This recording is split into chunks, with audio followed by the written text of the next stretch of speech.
Donald Trump so far has not been able to get his base to stop talking about Jeffrey Epstein, and that clearly is bothering him so much. Enough that even though he really doesn't want to, he is freeing Pam Bondi up to release more of the Epstein documents.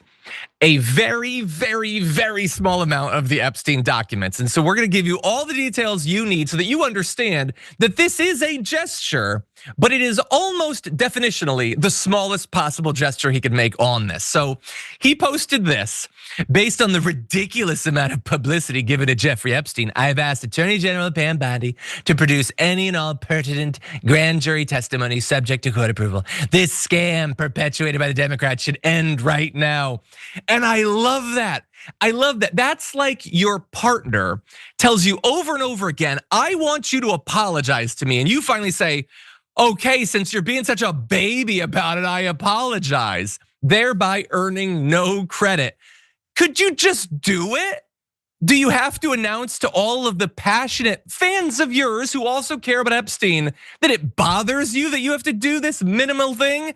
And so, okay, so what we're talking about, and maybe they'll do it. Getting a judge to approve this could take time and might not even be allowed, even if Pam Bondi seriously wants it to be done, and she's given no indication that she does. This would be grand jury testimony, which sounds like a lot, and it is possible that there is interesting stuff in the grand jury testimony. That's definitely the case, but that is not the extent of the Epstein files. That's almost nothing like the Epstein files. There is supposedly in the Epstein files enough data and pages to be the equivalent of about 100,000 books. The grand jury testimony is interviews with some of the witnesses, not even all of the witnesses that testified for the grand jury. Some of them were not brought before the full grand jury. They were just brought into conference rooms to be to give their testimony or whatever. And so this is a minuscule fraction of everything. It could still be interesting. And it could still potentially be damning, and it could still potentially be blocked by a judge from coming out at all.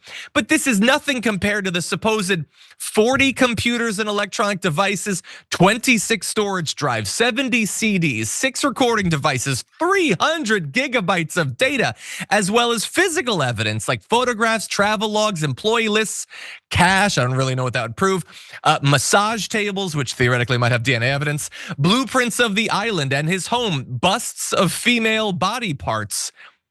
I do and don't want more information about that. A pair of women's cowboy boots and one stuffed dog. I think it used to be Christy Gnomes. But anyway, that's a lot of data, and we're getting maybe in a week, a month, 6 months, some of the grand jury testimony, Brett. It's not great. Everything he said about that doesn't make any sense. So I will release the pertinent excerpts from the grand jury testimony. So pertinent, I don't believe you anymore.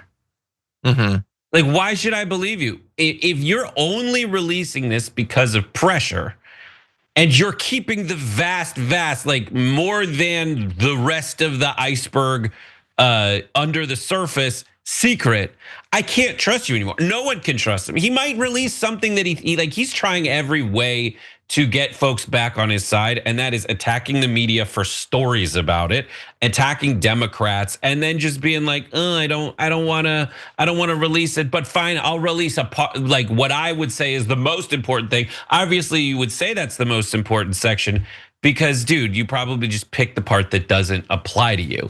And then he says pending court approval. Like, when has that stopped you before? Yeah, all I've heard on Fox News is you guys talking about how the courts that when a court disagrees with you, your job is to overrule them on behalf of the American people. So why now are you like, 4th district of Fart Town, please hold me back? Yeah. Also, it's that perfect meme, Brett, of like when it's deporting a migrant, you're told not to. You're the big dog, and then as soon as it's releasing the Epstein, it's ooh, I'm tiny puppy. Yeah, that's exactly what it is. And he's saying that this is perpetuated by the Democrats. The whole reason this is a big story is because your own voters are turning against you for it. Yeah, that's the only reason anybody's talking about it. there's some crazy things from like Benny Thompson being like, oh, now Shane Gillis is telling awesome jokes at the ESPYs about Epstein right now. Bro, that joke was at your expense.